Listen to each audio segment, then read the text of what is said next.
Buenos días.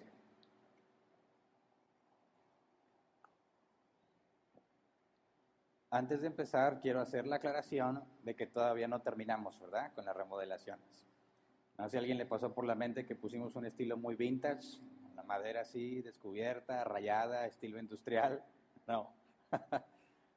Hemos estado trabajando muy duro, nos queda esta semana nada más, y nuestro objetivo es que para este aniversario, que es el próximo domingo, haya un cambio de imagen total. Así que adelanto, aquellos que nos siguen en línea, que no han visto lo que está sucediendo aquí, porque prácticamente se perciben nada más los que vienen presencialmente. El próximo domingo, el cambio de imagen también tiene que ver con las transmisiones, ¿verdad? Así que no se vayan a asustar. Ya habíamos estado hablando en una junta. Si no les avisamos que estamos cambiando todo, la próxima transmisión, cuando empiecen a vernos, van a decir, estos no son árbol plantado, ¿verdad? Los hackearon o algo les hicieron porque van a ver un cambio radical. Así que, sobre aviso no hay engaño. El próximo domingo, no el miércoles, el próximo domingo la transmisión va a ser diferente, así que no se asusten. Y bueno, continuamos con nuestro tema. Estamos estudiando la humanidad. La semana pasada estudiamos el tema de naturaleza humana. Lo que vamos a ver hoy es directamente consecutivo de lo que vimos la semana pasada, así que voy a hacer un breve resumen. En pocas palabras, porque hablé mucho, pero dijimos que el mal es la ausencia del bien, ¿verdad? El mal es en hebreo, sufrimiento, angustia, miseria, adversidad, calamidad. Y si el mal es la ausencia del bien y el bien es Dios, ¿verdad? Vimos que uno de los atributos de Dios es la bondad y Él es sus atributos. Así que Dios es el bien.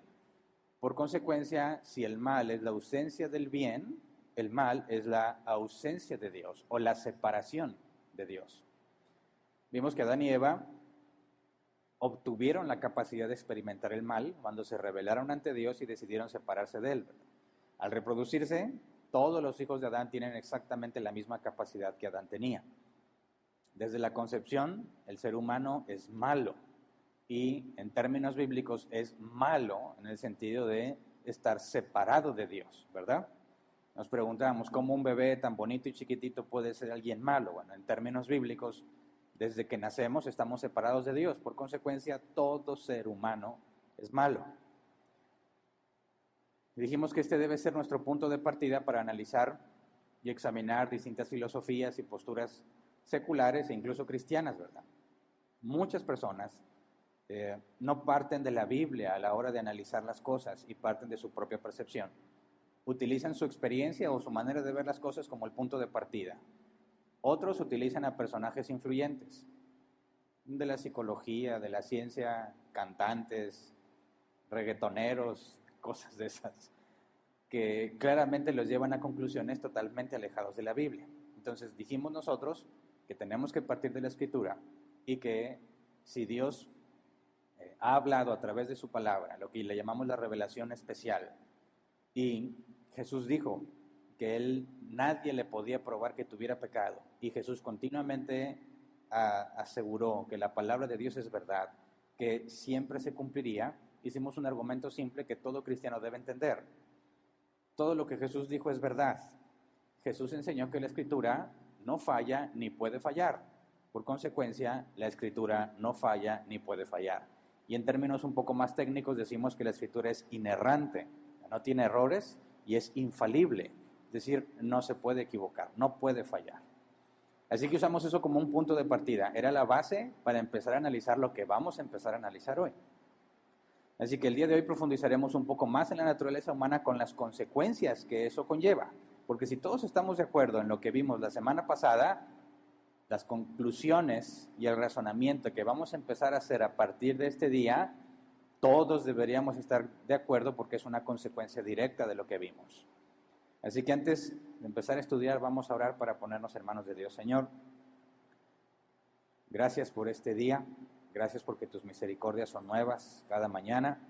Te rogamos que tu Espíritu Santo nos guíe, que nos dé la capacidad de entender, la capacidad de aplicarlo, Señor, para que podamos experimentar en carne propia que tu palabra es verdad. aquello que describe la realidad. Así que te rogamos, Señor, que nos des claridad en lo que vamos a estudiar y que todo aquel que nos escucha pueda también razonar junto con nosotros sin prejuicios, sin tratar de determinar culpas o pecados, sino que juntos hagamos el ejercicio de analizar la información con una mente abierta, partiendo de lo que tu palabra dice. Es lo que te pedimos en el nombre de Jesús. Amén. Así que vamos a partir, como dije la semana pasada, no tanto del punto de vista teológico, sino acercándonos más a un punto de vista más práctico. Cuando hablamos de la naturaleza humana, demostramos que todos nacemos malos, ¿verdad? Nadie nace bueno ni nace neutro. Nacemos malos porque desde que nacemos, desde que somos concebidos, estamos separados de Dios. Ahora, necesitamos ir al mundo y algunas corrientes entre los cristianos para ver cómo ellos expresan ciertas cosas en las cuales todos estamos de acuerdo y luego ver bíblicamente cómo nosotros entendemos esas cosas y ver si estamos de acuerdo. Y para poder profundizar un poco más en la naturaleza humana, quisiera que analizáramos una frase que creo yo, todas las personas, independientemente de su ideología, sean creyentes o no creyentes, aceptarían. Y esta es la frase: nadie es perfecto. ¿Verdad? Cualquiera que se atreva a decir que él es perfecto, tiene un problema, ¿verdad? Ninguna ideología dice que los que tengan esa ideología son perfectos. Es algo universal prácticamente. Nadie es perfecto. Y espero que todos estemos de acuerdo, ¿verdad? Cuando decimos que nadie es perfecto, estamos diciendo que todos cometemos errores. Todos fallamos. Olvidamos fechas importantes, fracasamos en nuestros proyectos, callamos cuando debimos hablar, hablamos cuando debimos callar, etcétera, etcétera.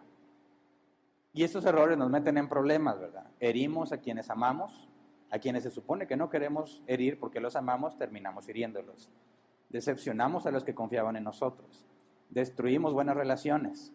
Nos creamos problemas económicos, sociales, etcétera, por los errores que cometemos.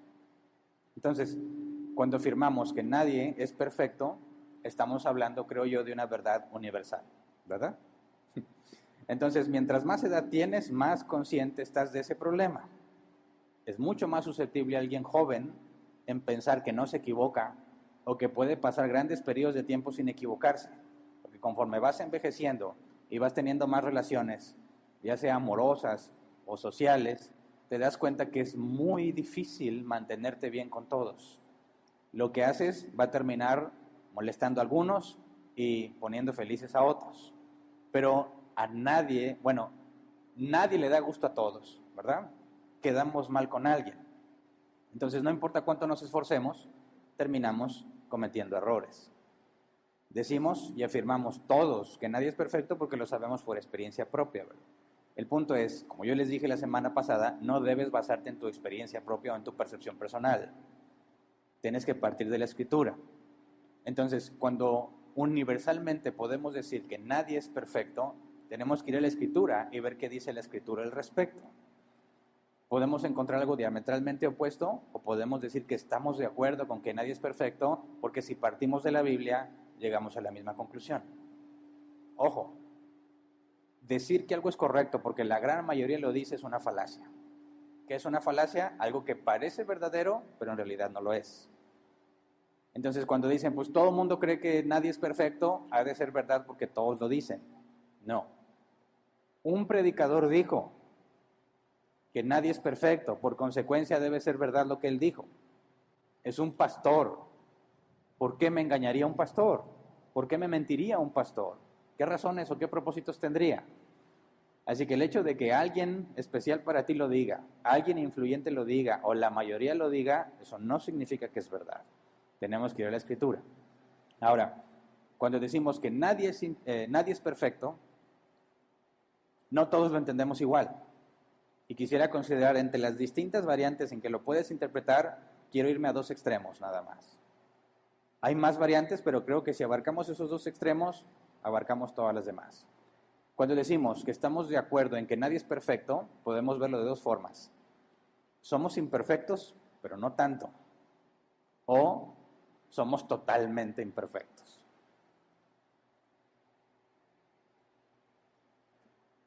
¿qué tan malo te sientes o qué tan malo te ves? El tema pasado vimos que nadie se ve malo, ¿verdad? Todos se ven como buenas personas. Pero si ya demostramos que todos somos malos desde que nacemos, surge una pregunta interesante. ¿Qué tan malo eres? Y si todos aseguramos que nadie es perfecto, bueno, ¿qué tan grave es tu imperfección? Porque si nadie es perfecto, somos imperfectos. Pero ¿qué tan grave es esa imperfección? Vimos en la Escritura, Romanos 3, versículo 10 al 12. Así está escrito, no hay un solo justo, ni siquiera uno.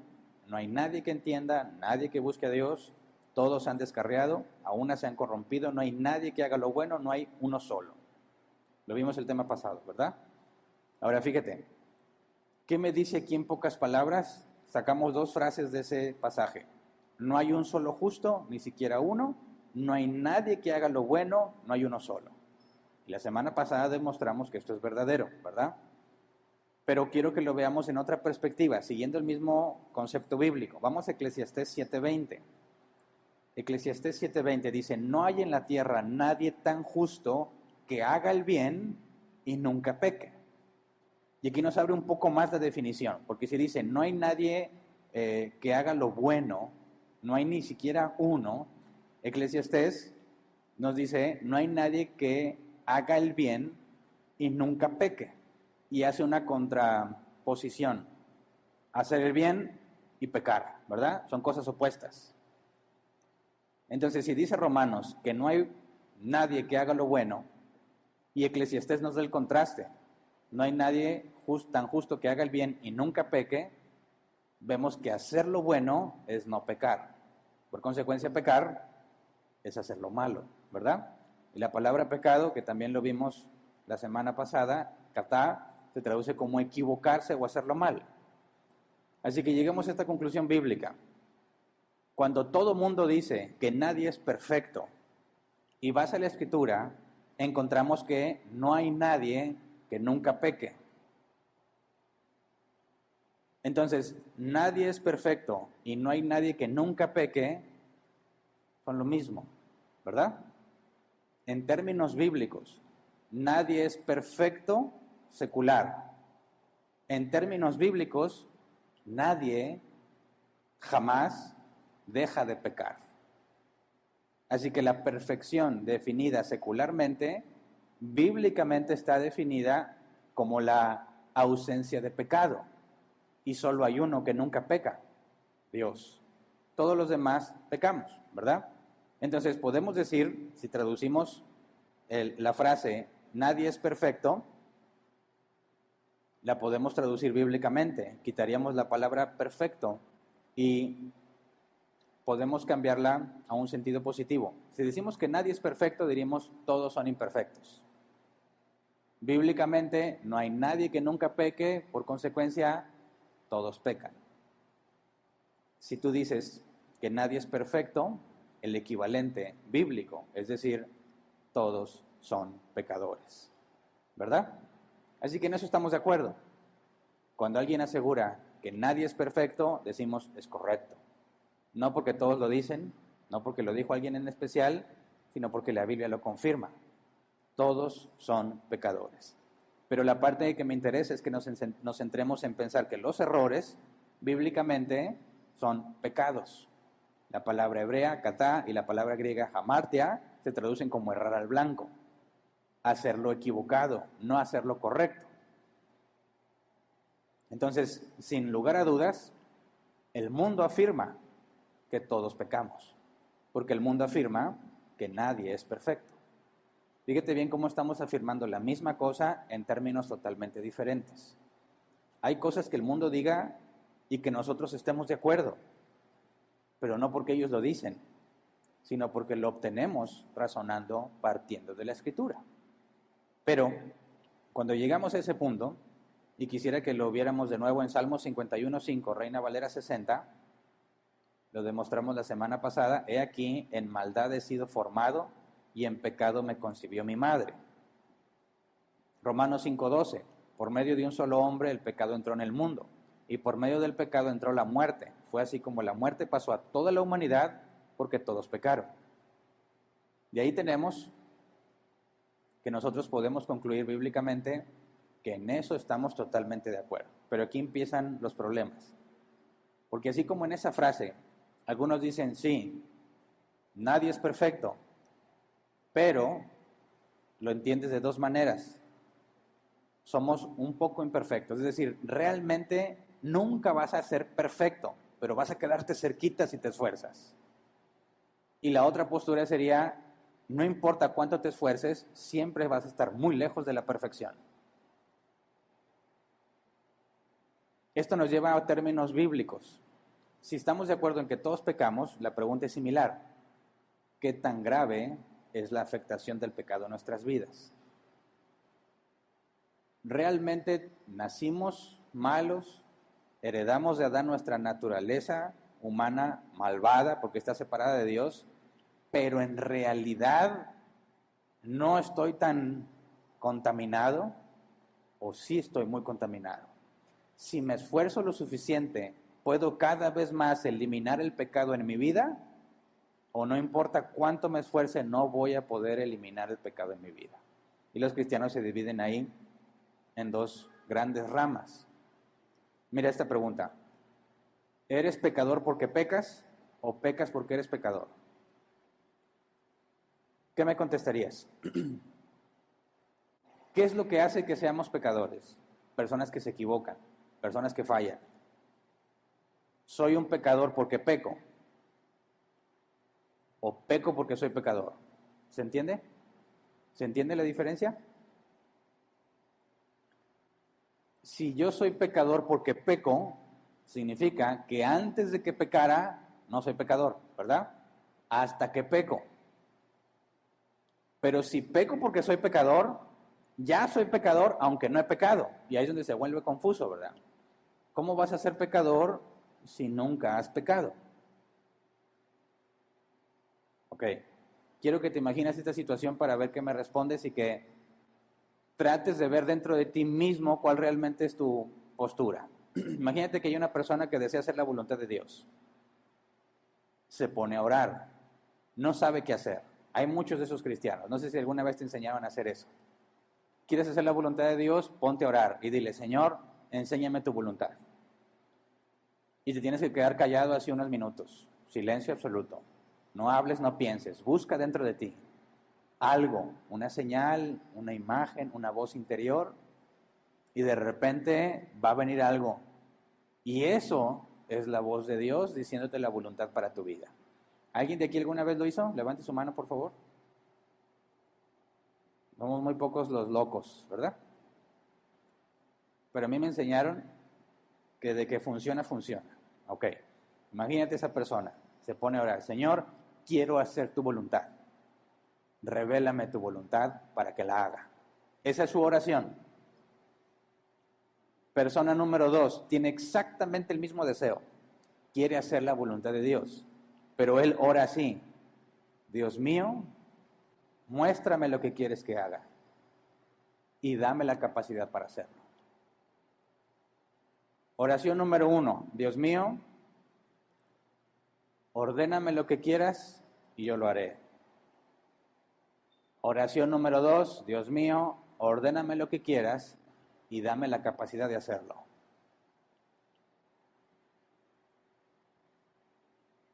¿Cómo oran la mayoría de los cristianos?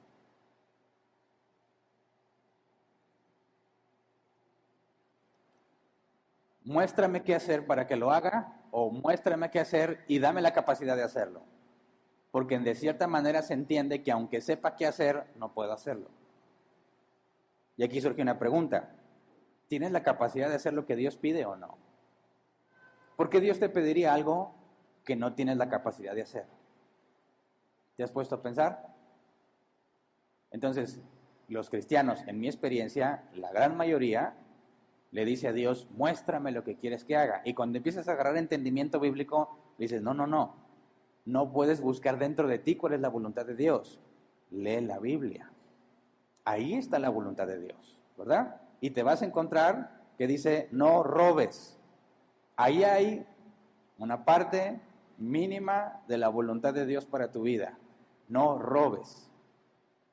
Ok, La persona número uno va a decir, no robe, ok, no robo. ¿Qué más? La persona número dos diría, no robes, Señor, dame la capacidad de no robar. ¿Tiene sentido? Si Dios te pide que no robes, ¿tienes la capacidad de no robar? ¿Sí o no? Y aquí quiero hacer un censo. Si Dios te dice, no robes, un mandato, ¿verdad? Lo estudiamos en Éxodo hace varias semanas. No robes. Vimos todos los beneficios que trae eso para una sociedad. Ok, ¿tienes la capacidad de no robar? ¿Sí o no? Levante la mano el que dice sí. 1, 2, 3, 4, 5, 6, 7, 8. Ok. A lo mejor otros no están votando, ¿verdad? Ahora, levante la mano el que dice no tengo la capacidad de no robar. 1, 2, 3, 4, 5, 6, 7, 8, 9, 10. Y los otros prefieren no decir. No le saque. No le saque. Díganlo con la frente en alto. Nadie los está grabando. Es más, traen cubrebocas y difícilmente te van a reconocer. Sé honesto. Si tú lees no robes, le dirías a Dios, dame la capacidad de no robar o simplemente no robas. Si lees otro mandamiento, no asesines. Señor, por favor, haz que no asesine. ¿Realmente oras así o no? Entonces vuelvo a la pregunta. Si Dios te ordena algo, ¿te lo ordena porque tienes la capacidad de hacerlo, sí o no? Y quiero saber cuántos están dispuestos a afirmar su postura o ya los hice dudar, ¿verdad? Si Dios te dice, no robes, es porque tienes la capacidad de hacerlo. De otra manera no tendría sentido que te lo pida. ¿Sí? Levante su mano el que dice, sí. Si dice no robes, no robo y listo. Ok. Otro mandamiento. Arrepiéntete. ¿No le dijo Pablo a todos los griegos que estaban en el Areópago? Porque Dios ha mandado a todos los hombres que se arrepientan. Cuando tú le hablas del Evangelio a alguien, ¿qué tiene que hacer? Arrepentirse. Y es una orden, ¿verdad? Dios ha mandado a todos los hombres que se arrepientan. Por consecuencia, aquel que no se quiere arrepentir es un enemigo de Dios voluntariamente. No me rebelo, yo voy a hacer lo que yo quiera. Entonces, si Dios le ordena a todos los hombres que se arrepientan y va a condenar a todos aquellos que no se arrepintieron, ¿tienes la capacidad de obedecer a Dios o no? Si Dios te dijo arrepiéntete, ¿es porque tienes la capacidad o no? Porque dicen algunos, imagínate que no tienes la capacidad y te ordena que te arrepientas y te castiga porque no te arrepentiste. Es como si yo le dijera a un niño de 2 años, integral doble, un asunto de matemáticas, resuélvela o te castigo. ¿Cómo te suena eso? ¿Sería yo justo si le digo a mi hijo de 2 años que resuelva una doble integral cuando no tiene la capacidad de hacerlo y lo castigue por no hacerlo? Así que ¿tienes la capacidad de obedecer lo que Dios ordena o no? Si vas a orar, le vas a decir, Señor, ordéname, y yo lo hago.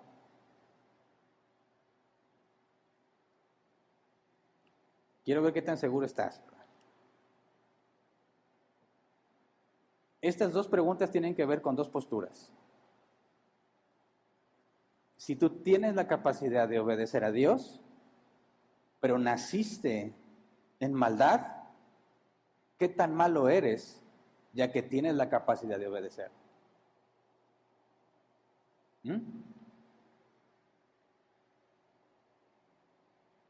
¿Qué clase de Dios sería aquel que te ordena algo que no puedes hacer? Entonces, aquellos que dicen, si puedo obedecer lo que Dios me ha dicho, de otra manera Dios no me lo ordenaría, consideran que aunque naciste con la maldad, o sea, separado de Dios, aún hay en ti la capacidad de obedecer a Dios. Por consecuencia, fuiste afectado por el pecado parcialmente, porque quedaron rastros de áreas libres para que hagas lo que Dios quiere. Es una afectación parcial. Pero aquel que diga, no puedes obedecerlo, está diciendo, fuiste totalmente afectado.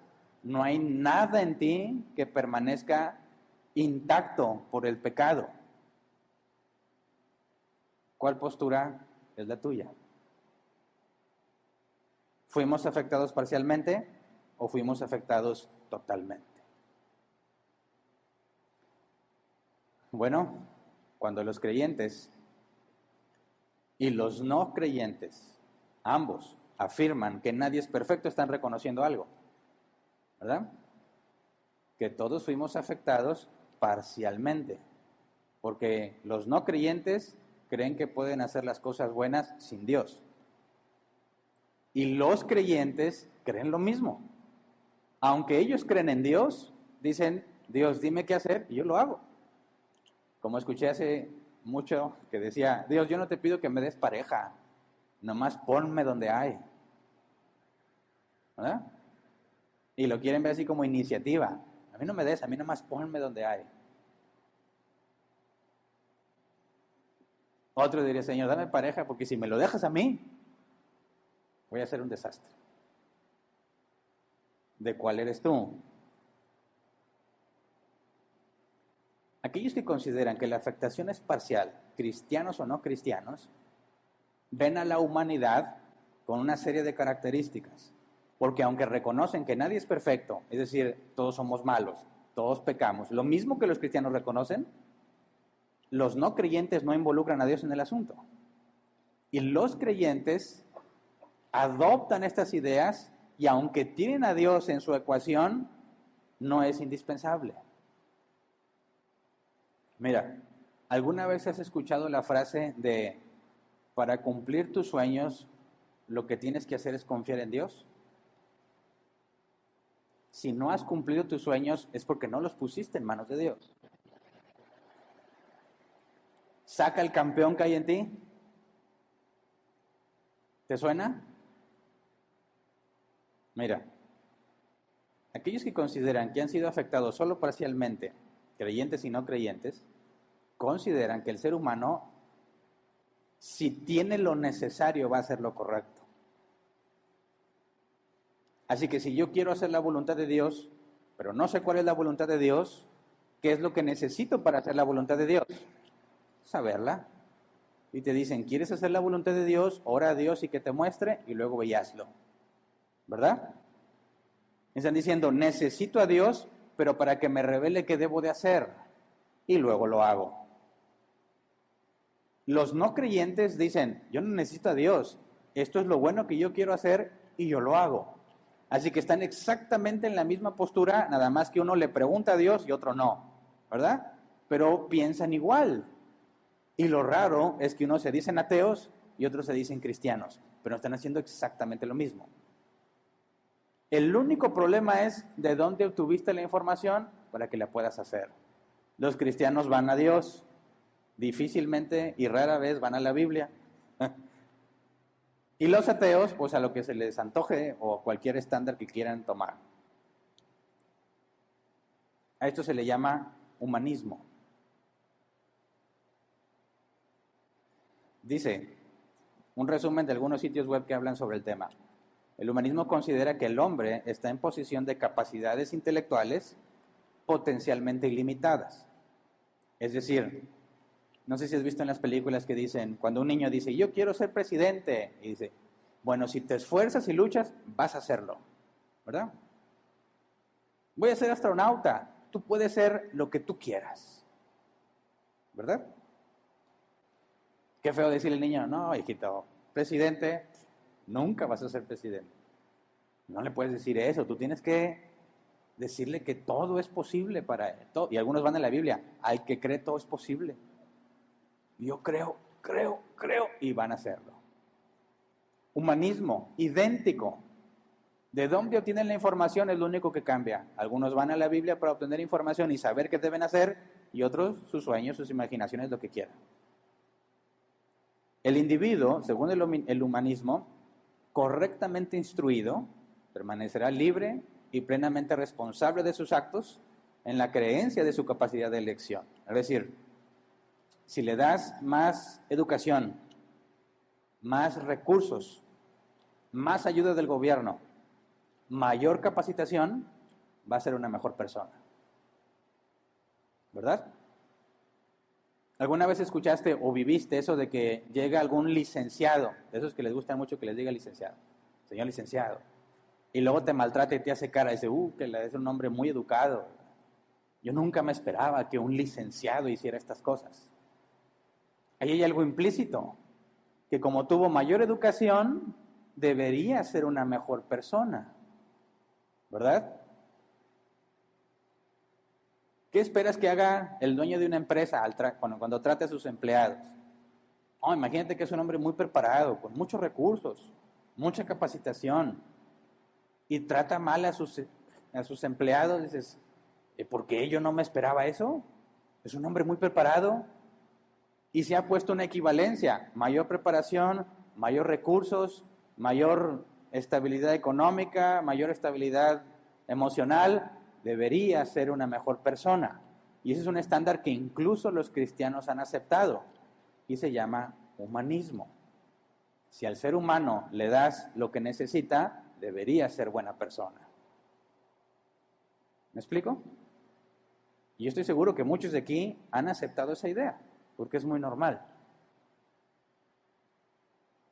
Entonces, dice otra, se le llama humanista a todo pensamiento que pone en primer plano las preocupaciones sobre el desarrollo de las cualidades esenciales del ser humano. O sea, capacítalo, dale la información, dale todo lo que necesita para que sea una mejor persona. Y esa idea está muy metida en el cristianismo. ¿Alguna vez escuchaste a un predicador que te dijera, te voy a revelar los 3 pasos para la felicidad? Son 3 y tú no lo sabes, pero desde el momento en que lo sepas, tu potencial va a desatarse. ¿Has escuchado eso? ¿Qué es lo que están diciendo? No has podido ser lo que debes ser porque te ha faltado información. Pero si te doy esa información, vas a lograr grandes cosas. ¿Por qué? Porque la capacidad ya está en ti. Puedes hacer cosas muy grandes, todo ese potencial ya lo tienes, pero te faltan cosas y algunos hasta te las venden.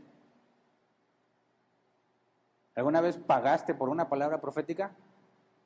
No se me hagan locos. Yo sé que sí, muchos. Mira, por ejemplo, no sé qué. No te dicen, ven, págame y te doy una palabra. No te lo dicen así directa, pero dicen, mira, si vienes y siembras $1,000, te voy a dar una palabra. Sí, así ya suena bíblico. Siembra, para la obra.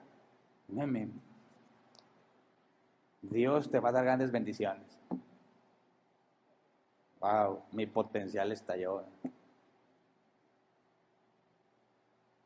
La información es valiosa desde esa perspectiva. Necesitas conocimiento especial.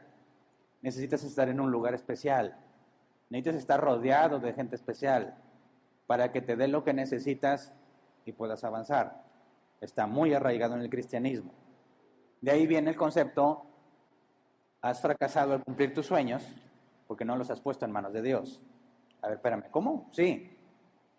Trataste de hacer tu negocio, no funcionó, pero dijiste, Dios, pongo mi negocio en tus manos. Y no, por eso. De haber sabido. No, pero comparte mis publicaciones para que todos se enteren, los secretos del reino. Por ahí estuvo de moda mucho tiempo los secretos del reino. Tú dices, ya, ahora sí voy a empezar otro negocio y ya tengo la información. Señor, pongo este negocio en tus manos. Y piensas que ahora sí vas a prosperar.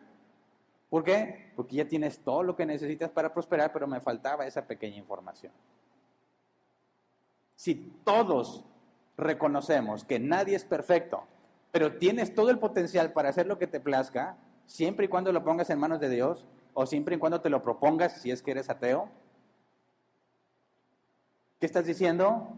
Todos somos malos, pero realmente tengo la capacidad de hacer las cosas bien. Si me das lo que necesito, lo podré hacer. ¿Me explico? Así que definitivamente es una idea muy arraigada en las personas, en las películas, en todo lo que veas por televisión, noticias, redes sociales, todo está enfocado en eso, todo. La psicología,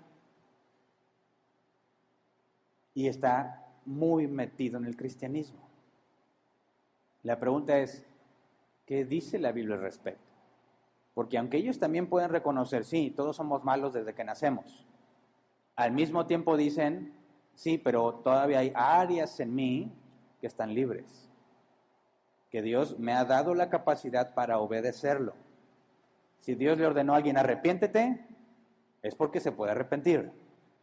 Así que imagínate, queremos hacer la buena obra de predicar el Evangelio. Y todas las personas tienen el potencial de arrepentirse. Lo único que necesitan es decidirse, ¿verdad? ¿Cómo le hacemos a las personas para ayudarlas a que se vuelvan cristianos? Hay que convencerlos de que tomen la decisión y se entreguen a Dios, ¿verdad? ¿Alguno de ustedes pasó alguna vez a un llamado al altar? ¿Sí? La gran mayoría, ¿verdad? ¿En qué consistía ese llamado? En que hagas una decisión o que recibas una unción para que puedas hacer eso que quieres hacer, ¿verdad? ¿Por qué hacen eso? Porque tienes la capacidad de arrepentirte, pero a veces no te animas. Y no sé si alguna vez tú fuiste alguno de esos personajes ficticios en el llamado al altar. No sé si sabes a qué me refiero. Que tú no tenías por qué pasar a llamar al altar, pero querías que otro se animara a pasar. Así que tú eres ese ficticio.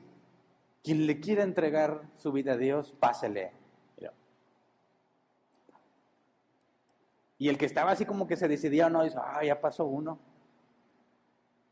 Y luego, ¿quién más? ¿Quién más quiere entregar su vida? Y otro, de los mismos de la iglesia. Y pasa al frente.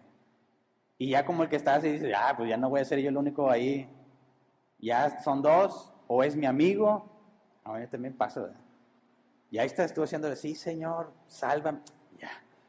Tú ya hiciste esa oración, pero quieres que otros se anime. ¿Qué es lo que estás tratando de lograr? Que tome la decisión para hacer lo correcto, porque sí lo puede hacer, pero no lo ha decidido. ¿Por qué los predicadores dicen, vamos a orar? Por favor, que pase el del teclado. No lo estoy pidiendo, es un ejemplo. Va a pasar uno. ¿Y la musiquita cómo es? Tin, tin, trin. Sí, Señor. Tin, tin, trin. Oh, Padre. ¿Sí o no? No lo estoy inventando, lo he visto miles de veces. ¿En qué está enfocado eso? En que sientes, esa me llega. Ahora todos aquellos que están diciendo, yo necesito a Dios. Dios te dice hoy, no te avergüences, pasa. Y ahí están luchando para que la gente se anime y decida. ¿Por qué? Porque tiene la capacidad de hacerlo, pero no se decide. Queremos que más jóvenes vengan a la iglesia. ¿Cómo le hacemos? Es que vienen y se sienten incómodos. No están así, no se sienten en su ambiente. No te preocupes, ponemos unas luces bien chidas. Con control sincronizado con la música. Punches, punches, punches, punches, punches, punches, punches, punches. Llegan y dicen, aquí está bien chido el ambiente y la canción está pegajosa y sí, Señor, y empiezan a cantar porque se sienten en el antro que siempre van, ¿verdad? Oye, pero ¿por qué haces eso? Para que se animen. ¿Te das cuenta? Eso es humanismo. Sí, todos somos malos, pero hay algo en mí, hay algo en ellos, hay algo en todas las personas que no fue tocado por el pecado. Ahí no es malo, ahí sí pueden hacer lo bueno. Y lo único que tenemos que hacer es darle la información, darle el ambiente, darle la música, darle la señal, algo, lo que sea, para que decida y se entregue a Cristo. ¿Pero qué dice la Biblia al respecto? Por eso quería entrar. Estamos de acuerdo en que todos somos malos, ¿verdad? Pero nuestra maldad o nuestra afectación es parcial o es total. Porque si es total, No importa que ponga la música, que ponga lo que sea, que te diga el Evangelio Jesús mismo en persona, no vas a responder. Como muchos que oyeron a Jesús en carne y lo juzgaron de loco. ¿Qué dice la Biblia al respecto? Vamos a varios pasajes. Génesis 6:5, Reina Valera 60. Y vio Jehová que la maldad de los hombres era mucho en la tierra, y que todo designio de los pensamientos del corazón de ellos era de continuo solamente el mal. Pensamientos del corazón.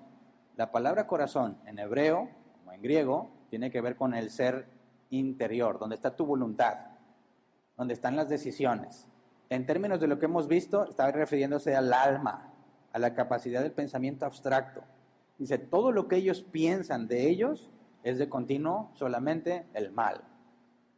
Eso muestra que nuestro pensamiento fue afectado por el pecado, ¿verdad? Porque si no hubiese sido afectado por el pecado, no tendería nuestro pensamiento al mal. Tendríamos buenos pensamientos nada más, pensamientos para hacer lo correcto. Pero lo que dice aquí es que de continuo solamente el mal. Podemos decir con claridad, nuestra capacidad de razonamiento fue afectada, ¿verdad? 1 Corintios 2:14, Reina Valera 60. Pero el hombre natural no percibe las cosas que son del Espíritu de Dios, porque para él son locura, y no las puede entender, porque se ha de discernir espiritualmente. ¿De qué nos habla aquí? Que nuestra capacidad de entender al Espíritu de Dios, ¿qué tipo de cosas son las que el Espíritu de Dios dice o enseña o dejó escritas para que las leas? Puras cosas buenas, ¿verdad? Sin excepción, puras cosas buenas. El hombre natural no las puede entender, son locura para él. Entender, comprender algo. Lo bueno no lo puede comprender, es cuestión de locos. Nuestro entendimiento y capacidad de comprensión fue afectada por el pecado. ¿Por qué? Porque no podemos entender las cosas buenas de Dios. No las podemos comprender. Gálatas 5:17, Reina Valera 60. Porque el deseo de la carne es contra el espíritu, y el del espíritu es contra la carne, y estos se oponen entre sí para que no hagáis lo que quisieres. Espíritu está con E mayúscula, nos está hablando del Espíritu Santo. El deseo de la carne, tus deseos naturales, son opuestos a los de Dios. Entonces nuestro pensamiento, nuestra capacidad de comprensión y nuestros deseos afectados por el pecado, ¿verdad? Segunda de Timoteo 2, 25 al 26. Así, humildemente debe corregir a los adversarios con la esperanza de que Dios les conceda el arrepentimiento para conocer la verdad, de modo que se despierten y escapen de la trampa en la que el diablo los tiene cautivos, sumisos a su voluntad. Y aquí estamos hablando ya de la capacidad de arrepentirse y de la capacidad de decisión. Dice, Dios les conceda el arrepentimiento. Es algo que Dios te concede, no es algo que tú tengas la capacidad de hacer. De modo que despierten y escapen de la trampa en la que las tiene el diablo, cautivos, sumisos a su voluntad.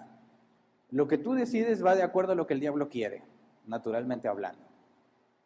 Entonces, pensamiento, comprensión, deseos, la capacidad volitiva de tomar decisiones, de arrepentirte, está afectada por el pecado. Juan 8:34.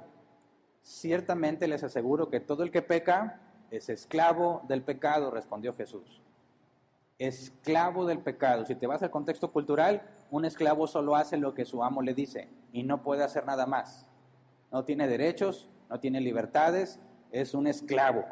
Dice, todo el que peca es esclavo del pecado. ¿Significará esto que hay algo libre en ti o que eres esclavo del pecado? ¿Pecas? Es porque estás esclavizado. Tu voluntad, que vamos a hablar sobre el libre albedrío, si Dios quiere, en 2 semanas, porque se atraviesa el aniversario, pero claramente nos dice, si eres esclavo del pecado, no eres libre. Juan 3:19 al 20, palabras de Jesús, esta es la causa de la condenación, que la luz vino al mundo, pero la humanidad prefirió las tinieblas a la luz, porque sus hechos eran perversos. Pues todo el que hace lo malo aborrece la luz y no se acerca a ella por temor a que sus obras queden al descubierto. O sea, tú no buscas la luz, en el sentido del que está hablando la Escritura, tú no buscas a Dios, tú no buscas lo bueno, amas hacer lo malo, haces las cosas malas porque te gustan. En otros casos te equivocas, ¿verdad? Pensaste que iba a ser algo bueno y te equivocaste, pero aún así lo hiciste porque quisiste. Y dice Jesús, esa es la condenación, que aunque se te presente la luz, amas más lo malo. No amas hacer lo que Dios quiere, amas hacer lo que tú quieres. Y la carne es opuesta al espíritu. Así que nuestros afectos, nuestras afecciones están contaminadas por el pecado. Juan 6:65, palabras de Jesús. Por esto les dije que nadie puede venir a mí a menos que se lo haya concedido el Padre. Nadie puede venir a Cristo si no se lo concedió el Padre. Entonces, cuando tú le dices a alguien, ven y haz una decisión aquí en el altar, tienes un problema con este pasaje. Nadie puede venir a mí si no lo trajera el Padre. Ni siquiera esa decisión la pueden tomar. ¿Por qué? Por el pecado. Juan 3:3. De veras te aseguro que quien no nazca de nuevo no puede ver el reino de Dios, dijo Jesús. Y esto es como el tiro de gracia. ¿Qué necesita un ser humano para ir al reino de Dios? ¿Qué es el reino de Dios? El lugar donde Dios gobierna, ¿verdad? En un sentido metafórico, aunque Dios gobierna en todas partes y está permitiendo la maldad, hablamos del reino de Dios como ese lugar donde solo se hace la voluntad preceptiva de Dios. Solo se hace lo que es bueno porque Dios ahí manda. Y acá nosotros en la tierra, en nuestro contexto, Satanás es el príncipe del mundo, con autoridad delegada por Dios para que se cumplan sus propósitos. Entonces, para que tú puedas ver el reino de Dios, para que puedas estar con Dios, haciendo lo bueno, en el bien, no hay esperanza para la humanidad. ¿Por qué? Que tendrías que nacer de nuevo. ¿Me explico? Es imposible que un ser humano natural esté con Dios. ¿Por qué? Porque peca. Es un pecador. La única opción es que tenga que ser regenerado.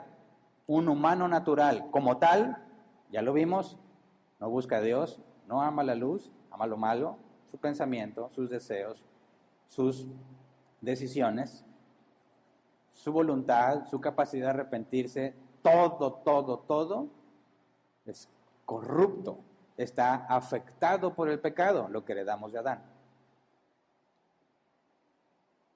Así que después de todos estos pasajes, yo te pregunto, ¿tienes la capacidad de obedecer a lo que Dios ha mandado o no tienes la capacidad de obedecerlo?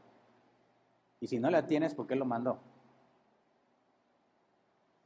Va de nuevo, si te dice Dios, no robes, ¿qué le dirías a Dios? Oración número 1, ok Señor, ya no robo. Oración número 2, ok Señor, concédeme la capacidad de no robar. Bíblicamente, ¿cuál es la oración correcta? Cuando alguno dice, yo todavía digo que, pues si yo no quiero, no robo. Y lo entiendo perfectamente. Por eso está este pasaje. Vamos a Marcos 12:30. Le preguntan a Jesús, ¿en qué se resume toda la ley y los profetas? Todo lo que Dios pida en su voluntad preceptiva, todo lo que dice la Biblia que debes de hacer, ¿en qué se resume? Marcos 12:30. Ama al Señor tu Dios con todo tu corazón, con toda tu alma, con toda tu mente y con todas tus fuerzas. Y el siguiente es ama a tu prójimo como a ti mismo, pero enfoquémonos nada más en ese. Un solo mandamiento. ¿Tienes la capacidad de cumplirlo? Si amas a Dios con todo tu corazón, está hablando todo tu ser interior. Todo está enfocado en Dios. Constantemente, la palabra amor aquí es ágape.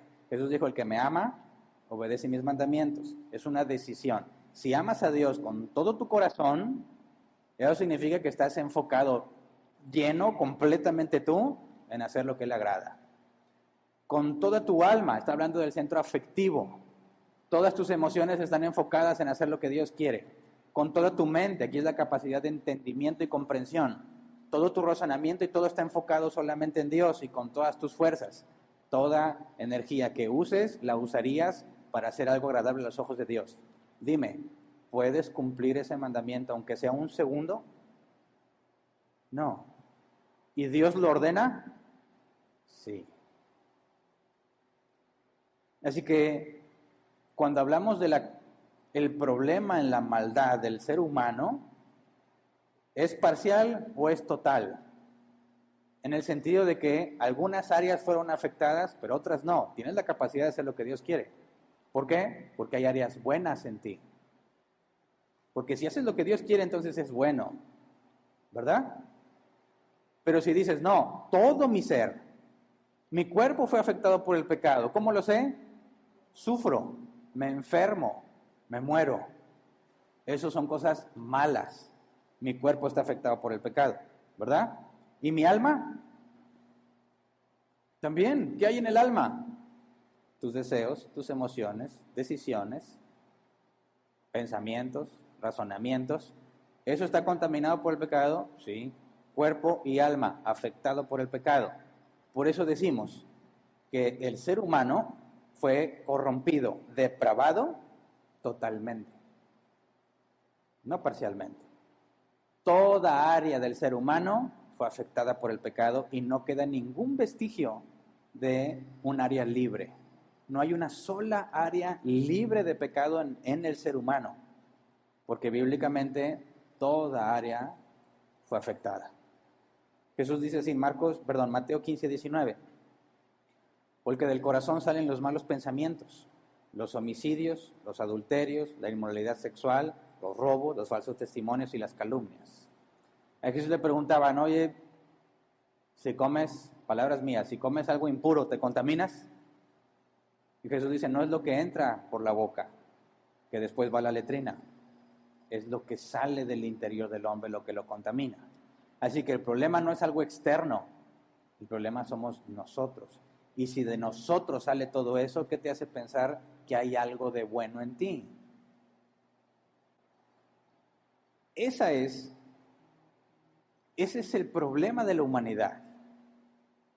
Dice la Escritura, por cuanto todos pecaron, sean destituidos de la gloria de Dios.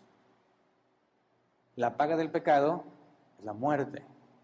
Y vas a ser juzgado según tus obras. Ningún ser humano se puede salvar. Aunque haya dicho, Señor, dime qué hago y yo lo hago. Aunque estaba bien seguro que confiaba que él iba a poder. No se puede. ¿Por qué? Porque es necesario nacer de nuevo. Así que cuando hablamos de depravación total, es un concepto teológico de la doctrina reformada, algo que afirmamos aquí como iglesia, nos referimos a esto. Toda área del ser humano fue afectada. Y no hay capacidad alguna en ti, de forma natural, para hacer lo bueno. Para que una persona haga lo bueno, Dios tuvo que intervenir. ¿Me explico? Así que, ¿por qué no hacemos llamados al altar? Porque yo no trato de convencer a nadie. Aún en este instante no estoy tratando de convencerte. Te estoy presentando la información de qué creemos, por qué lo creemos, cómo lo aplicamos y cómo lo enseñamos a otros. Pero que tú me entiendas o no, no depende de mí. Yo me esfuerzo por ser lo más claro posible, pero el hombre natural, dice la Escritura y lo leímos, no percibe las cosas de Dios. Para él son locura. ¿Me explico?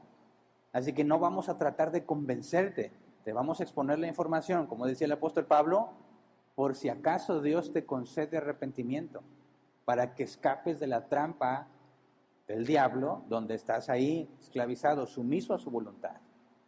Nuestra tarea es llevar la palabra a los oídos, y es Dios quien se carga de que esa palabra haga sentido en la persona, y entonces cambia, no porque se decidió, sino porque Dios le dio la capacidad de arrepentirse. La palabra arrepentirse en griego, metanoeo, cambiar la manera de pensar.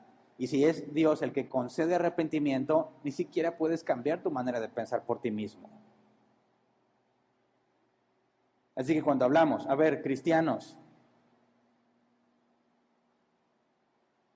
lo único que necesitas es saber la Biblia para que la puedas hacer. Ya, con lo que te expliqué hoy, se acabó. Muchas áreas de pecado se acabaron.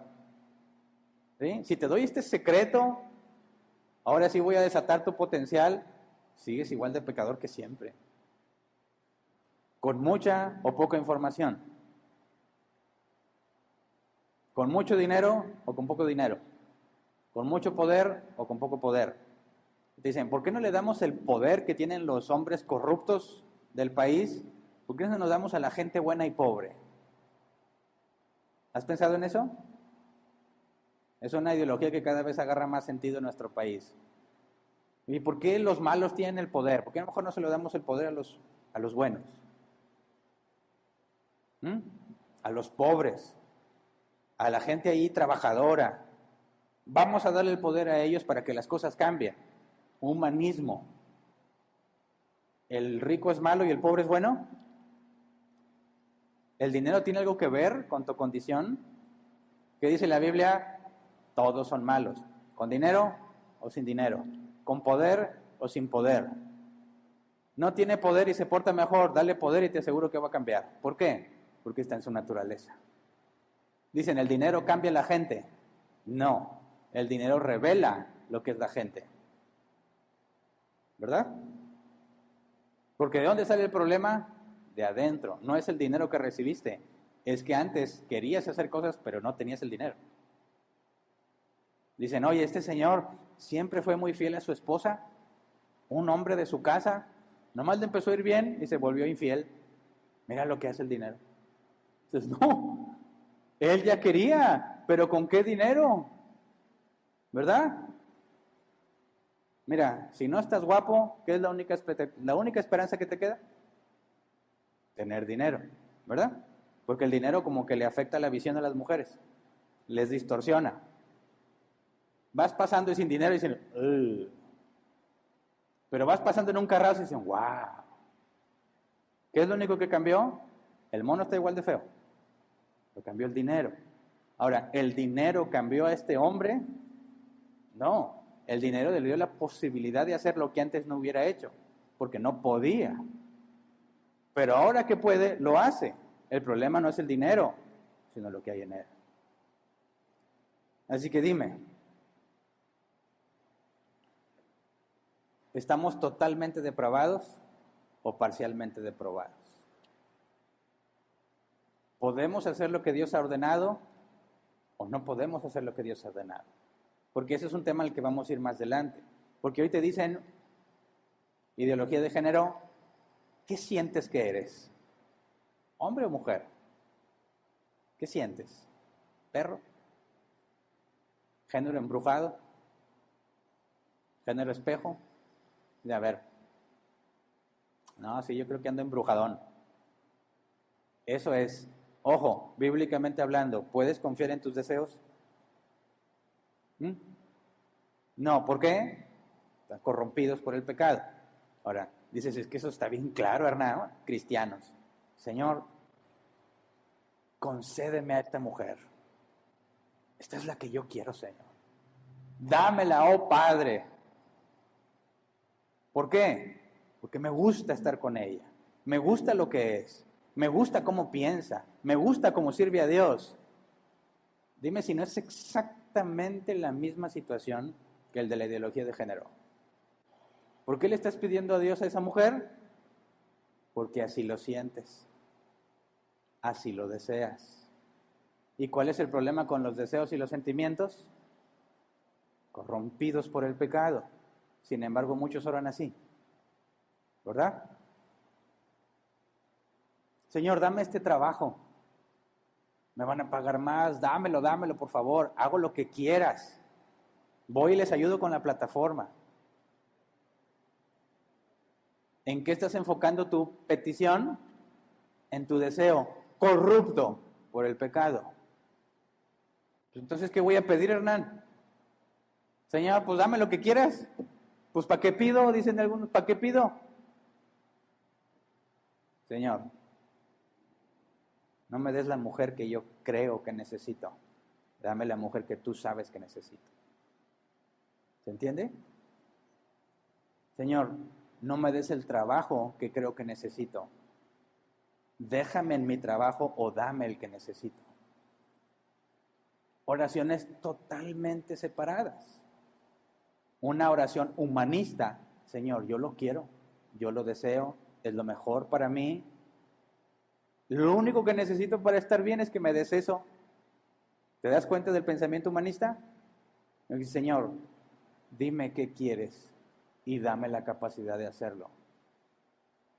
Todo va a suceder porque tú lo digas. No es lo que yo quiero, lo que yo pienso, lo que yo siento. Tú dime qué hacer y dame la capacidad de hacerlo. Ese es alguien humillado que reconoce que está totalmente depravado. Y a menos que Dios haga las cosas en él, él va a hacer lo que Dios quiere. Él no va a decir, Señor, estos son mis sueños, cúmplelos. No, Señor. Esto es lo que yo anhelo, pero no sea mi voluntad, sino la tuya. Eso fue lo que dijo Jesús. Padre, si es posible que pase de mí esta copa, pero no se haga lo que yo quiero, sino lo que tú quieres. ¿Te das cuenta de los caminos tan distintos que los cristianos toman, partiendo de una depravación parcial o de una depravación total? La depravación total te humilla ante Dios, te lleva a reconocerlo y aceptarlo en todas las áreas de tu vida. El concepto parcial convierte a Dios en una herramienta para que cumplas lo que tú quieres cumplir y alcances tus sueños. ¿Cuál es bíblica y cuál no? Así que estamos totalmente depravados, pero eso no significa que eres tan malo como puedes ser. Totalmente depravado es que no hay un área en ti que no haya sido afectada por el pecado.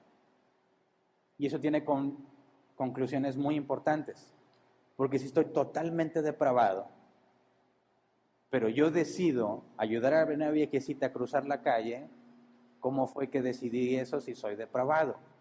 Ah, es que si vas a hacer algo bueno es porque Dios lo hizo. Entonces no lo hice yo, ¿verdad? Pero entonces, ¿decidí hacerlo o no decidí hacerlo? ¿Soy libre para decidir lo bueno o no puedo decidir lo bueno? ¿Hoy me decido hacer lo que Dios quiere o no tiene sentido eso? Porque si me decido hacer lo bueno pero yo no puedo hacerlo, ¿me estoy decidiendo o no? Ahí viene el tema del libre albedrío. ¿Eres libre para decidir o no?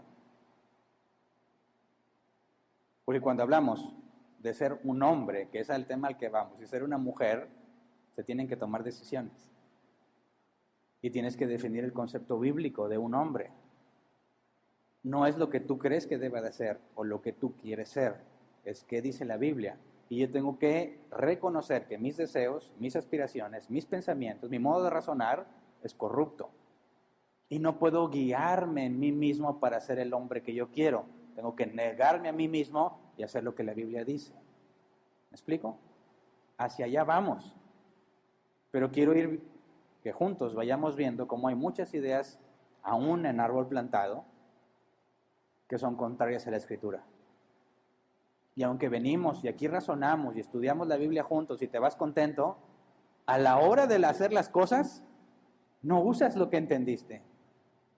Y tu razonamiento es puramente secular. Y la información que te he dicho durante muchos años, no la tomas en cuenta. Hay una separación entre lo que sabes y lo que haces. Y es muy probable que es porque lo que sabes, no sabes cómo aplicarlo. ¿Me explico? Pero eso nos pasa a todos, ¿verdad? Así que hasta aquí nos vamos a quedar el día de hoy. Somos totalmente depravados. Lo que implica que para hacer la voluntad de Dios, Él tiene que hacer algo en nosotros. Ya sea que haya sido regenerado en primera instancia o aún que sea su hijo. Pero el punto es claro, no te puedes ganar las cosas de Dios porque haces lo bueno. Porque lo bueno no proviene de ti. Y qué grande es la bondad y la gracia y la misericordia de Dios, que te va a recompensar por cosas que no hiciste. Hiciste una buena obra y Dios te va a recompensar cuando tú no la hiciste solo. Él tuvo que cambiarte para que la hicieras y aún así te recompensa. Y eso me hace pensar en los niños pequeñitos y cómo probablemente Dios nos ve. ¿Alguna vez le ayudaste a tu hijo pequeñito a hacer algo que no podía y cuando lo hizo le aplaudiste? Sabes perfectamente que no lo hizo él. Y el niño se alegra como si lo hubiera hecho él, pero no fue él, fuiste tú quien lo llevó a hacerlo. Y en grandes rasgos eso es lo que Dios hace con nosotros la mayor parte del tiempo. Porque cuando llegue la glorificación de nuestro cuerpo, las cosas van a cambiar. Pero cada cosa buena que haces, Dios estuvo ahí, el Espíritu Santo está ahí y luego te lo celebra. Y nos ponemos bien contentos. Y lo peor es que decimos, oye, yo soy bien bueno. Hombre, predico muy bien. Me sorprendo a mí mismo. Mi voz es angelical. Hombre, les explico la Biblia a los demás. Oye, ¿por qué ellos no lo hacen? Por flojos, porque no estudian, porque no se desvelan como yo, porque no le echan ganas. Humanismo. Otra vez. Ahí está el peligro. Árbol plantado, razonen bíblicamente. Hagan lo que hemos estado haciendo. Una idea, vamos a la Biblia y razonamos y a ver si la confirmamos. Si no, la descartamos. Si sí, la seguimos analizando como la idea de que nadie es perfecto. Y profundizamos para saber que no es que estamos cerquita de la perfección, estamos totalmente alejados de la perfección. A grado que es imposible que nos acerquemos siquiera a ser buenos. Necesitamos un Dios salvador, perdonador, misericordioso, lleno de gracia y de bondad, que por puro amor a sí mismo nos saque del lodo en el que nos encontramos. Así que vamos a orar, vamos a ponernos de pie, por favor.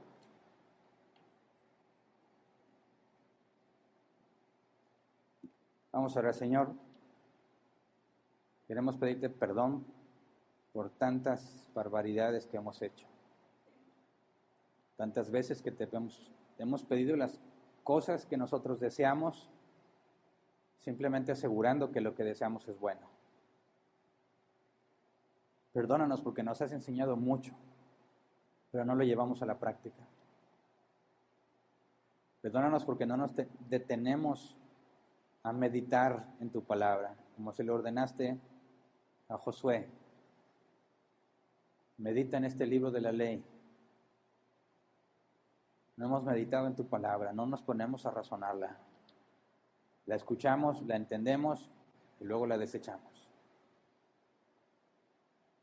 Líbranos de nosotros mismos, Señor. Líbranos de nuestros malos deseos, de nuestros propios pensamientos, de nuestras propias obras. Queremos sujetarnos, Señor, llevar todo pensamiento cautivo a ti, someter nuestros propios cuerpos para hacer lo que es correcto a tus ojos. Líbranos de nuestra propia percepción como guía, que tu palabra sea lámpara a nuestros pies y lumbrera a mi camino, como dice la Escritura. Concédenos vernos como realmente somos, Señor. Estamos depravados en todas las áreas de nuestra vida y necesitamos que tú nos cambies, que nos permitas entender, que nos permitas darnos cuenta de nuestra condición para que podamos pedir correctamente. Tu palabra dice, pedís y no recibís porque pedís mal para vuestros propios deleites. Y es verdad en muchos de nosotros, Señor. Enséñanos a dejar de pensar en nuestros deseos y enfocarnos en tus deseos, lo que tu palabra dice. Aún a pesar de que no me nace hacerlo, de que no tengo ganas de hacerlo, de que no me he hecho el tiempo para hacerlo, cámbiame, Señor, de manera que pueda hacer lo que tú ordenas que haga. Por eso que nuestra oración sea todos los días, Señor, ordéname, muéstrame lo que debo hacer y dame la capacidad para hacerlo. Porque de otra manera estamos perdidos, Señor. Gracias por tu obra, gracias por tu paciencia, gracias por tu misericordia, porque por amor a ti mismo, por amor a tu nombre, nos libraste, nos regalaste tu justicia. Y ahora te rogamos, Señor, que como hijos tuyos legítimos, nos disciplines, nos enseñes a andar en tus sendas, para que podamos hacer lo correcto delante de ti, que podamos saber qué creemos, por qué lo creemos, cómo lo aplicamos y cómo lo enseñamos a otros. Gracias, Señor. Amén. Pueden sentarse.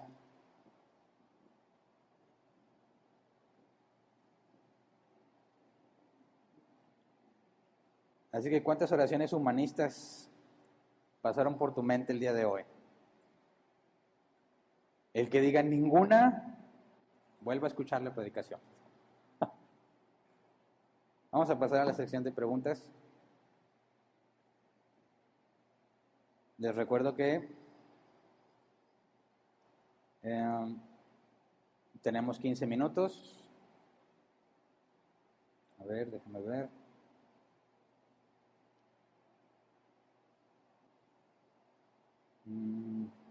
Aquí está. Dice, muy buenas tardes. En base a esta información, entonces, ¿cómo se debería redactar los folletos de evangelización? Pregunta Juan Villarreal. ¿Cómo redactar los folletos de evangelización? Mira, siguiendo la línea que llevamos, vamos a llegar a un punto del evangelismo, porque entiendo que lamentablemente hay mucha desinformación en cuanto a esto. Y entiendo que la gran mayoría de los cristianos en nuestra sociedad, en nuestro contexto cultural, fueron entrenados para tratar de persuadir a la gente a que se convierta, ¿verdad? Pero si tú analizas la información bíblica, checa la forma en que predicó Jesús, la forma o el primer discurso de Pedro, de perdido el primer discurso de Pedro, y vas a ver que tiene un contexto para con los israelitas. Pero luego te vas a Pablo, hablando de los griegos, como lo mencioné, y vas a ver con mucha claridad cómo Pablo lleva el evangelio a aquellos que no conocen a Dios, que sería nuestro caso. Aunque en algunos casos parecería que hablamos con los israelitas o los judíos del tiempo de Jesús, porque eran personas que tenían conciencia de que hay un Dios, pero nomás no le hacen caso para nada, ¿verdad? Y hay muchos en nuestra cultura que tienen conciencia de Dios, pero viven como ellos quieran. Entonces, podemos tomar como un ejemplo claro hacia los gentiles la predicación de Pablo a los griegos. Dios ha ordenado que todos los hombres se arrepientan y ha designado a un juez que va a juzgar a vivos y a muertos. Para entender ese mensaje hay que llevarlo a la aplicación. Tú no tienes por qué convertir a una persona, no puedes convertir a una persona, la persona no se puede convertir a sí misma. ¿Qué es la única esperanza que tiene el cristiano cuando predica el evangelio? Es, Señor, enséñame a ser fiel en la predicación. Esto es cosas esenciales. Todos pecamos, ¿verdad? El problema es que muchas veces los cristianos usamos el lenguaje cristiano para hablarle de Dios a los no cristianos, y eso genera una barrera. Le dices, mira, todos pecamos y estamos destituidos de la gloria de Dios, y el que no es cristiano se va a quedar, ¿qué? Pecamos va a tener un concepto, pero destituidos de la gloria de Dios, te aseguro que no entiende nada. Entonces tienes que ponerlo en términos simples. Hemos hecho las cosas mal, y Dios ha designado un día donde nos va a juzgar a todos según lo que hicimos. Y Dios, que es bueno y es justo y es perfecto, no va a tolerar tus malas acciones y va a condenarte a estar lejos de Él por toda la eternidad. Pero hay una buena noticia, esa es la palabra evangelio, una buena noticia, que Dios ha ordenado que te arrepientas, porque si te arrepientes de tus pecados hoy, Él puede perdonarte. La Biblia dice que Dios no rechaza un corazón contrito y humillado. Si te humillas ante Jesús y le pides perdón, Él es fiel y justo para perdonarte. Pero si haces eso, ya no puedes vivir como tú quieres. Ahora vas a tener que seguir a Cristo. Esa es la esencia fundamental del evangelio. ¿Cómo lo plasmas en un folleto? Pues va a tener mucho que ver sobre a quién le das el folleto, qué clase de personas te estás dirigiendo. Pero esa es la esencia que todo acto de evangelismo debe de tener. El pecado, la situación en la que nos pone el pecado, la condenación y la buena noticia. Eso es lo básico. Checa las palabras de Jesús, checa las palabras de Pedro, arrepiéntanse por si Dios les concede perdonarlos. Todo tiene que ver con eso. Ya cómo lo describes o cómo lo detallas en un folleto, pues si tu pregunta era mucho más específica, pues eso ya queda al criterio del contexto de las personas a las que vas, pero esa es la esencia que debes preservar. Rosa Ramírez, con toda esta información entonces, si tú eres nacido de nuevo y sigues siendo pecador, como lo decía Pablo, que lo que quiere hacer bueno no lo hace, sino lo que aborrece eso hace, y que para hacer las obras que Dios quiere que hagamos es orar y pedirle que nos ayude a hacer su voluntad, ya que nosotros no tenemos la capacidad de hacerlo, me preguntas cómo saber si la obra que hiciste era lo que Dios quería. Por la palabra. Eliminamos el factor sobrenatural de buscar dentro de nosotros saber qué Dios quiere, porque eso es erróneo. ¿Qué Dios quiere? Eso ya está en su palabra. Así que eliminamos la revelación interna subjetiva de cómo te sentiste, que te puede afectar el estómago y las emociones, etcétera, etcétera, y te vas a la palabra. Esto es lo que dice Dios que haga. Ahora, ¿lo que yo estoy haciendo es eso o es distinto? Y ahí sabemos si estamos haciendo lo que agrada a Dios o no. Ahora, quiero hacer lo que dice la Escritura, ¿verdad? Dice, airaos, pero no pequéis. Y cuando me enojo, peco. Así que, ¿cómo le hago para cumplir ese pasaje? Oh Señor, reconozco que tengo un problema de que no me controlo cuando estoy enojado. Te ruego que me cambies. Esa es la petición. Y cuando estás enojado, te vas a acordar de lo que Él le pidió a Dios y te vas a tratar de controlar. Cuando te des cuenta que te controlas, vas a decir, Dios me cambió. ¿Me explico? No es, Señor, perdóname porque exploté y me desquité y le dije muchas cosas que no quería decir. Te prometo que no lo vuelvo a hacer. Ese es un mal ejemplo de oración. ¿Me explico?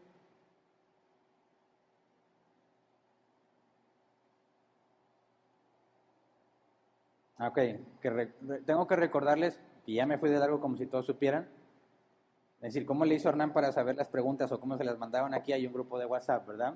No sé si puedan poner en el proyector. Perdón porque quizás no lo aclaré y algunos los dejé así con la duda. Ese es un grupo de WhatsApp exclusivo para hacer preguntas. Las preguntas solo se ponen o solo se permiten en este momento en que estamos en vivo.